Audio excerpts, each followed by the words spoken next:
Hi, this is Heather Madden. I'm the course designer for BUS275, and I want to show you how to set up the dates in this video. So to set up the dates, you're going to go to Admin, Course Admin, Manage Dates.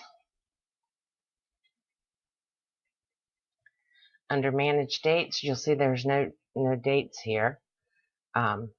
Now, some things will not end up with dates. Some things will. You'll see I have some dates here. So you're going to go to, in this case, our assignments. So we're going to go to Specific Tools, put a check mark in Assignments, and Apply Filter. All right, now I have dates in here, but I'll show you how to do it. So, for example, our affiliation agreement, and what I did was I had our list open of all the things we need to do. This is the list I had for our assignments. Now, not all assignments use the assignment feature per se. So when we're looking at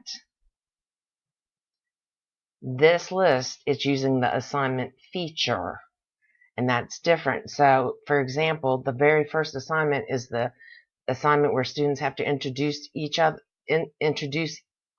other. Well, that's a discussion board. So that's really not an assignment. Okay, they had to use the discussion board. So you're not going to find that under assignments.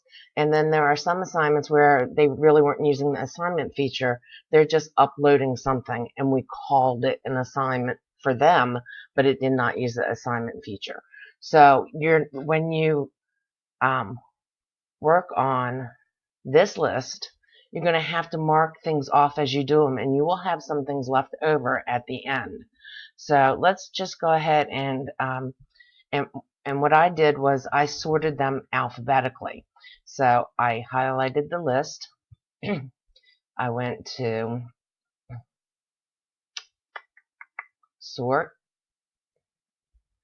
and then I sorted the list alphabetically, and I didn't worry about the dates so that it fit the list that you're seeing in D2L better. So affiliation agreement due on 9/25. So I went to the affiliation agreement due on 9/25. So it was blank before I did it.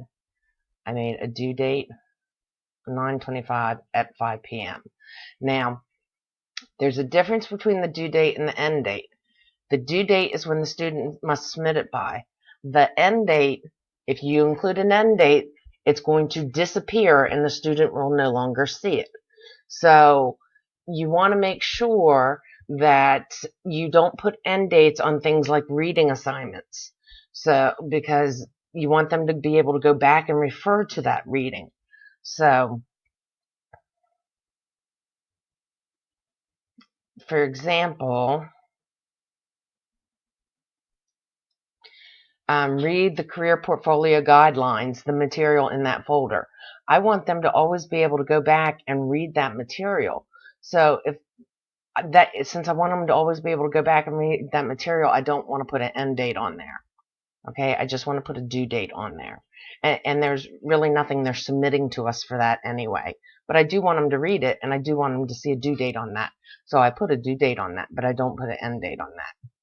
Okay, so as I complete these assignments and put due dates on them, or due dates and end dates, I just highlight it, and then I keep on going. When I find out which ones are left, for example, one of the ones left over would be the discussion board. So I could go back and complete the discussion boards.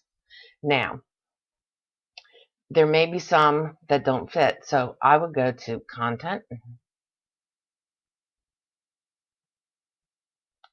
Okay, and keep in mind that on this sheet, I'm telling you exactly where everything is located. So if I need to go into this item, read resume writing PowerPoint, it's in learning materials, career portfolio, cover letter, resume tools. So I've given you exactly where to look for it.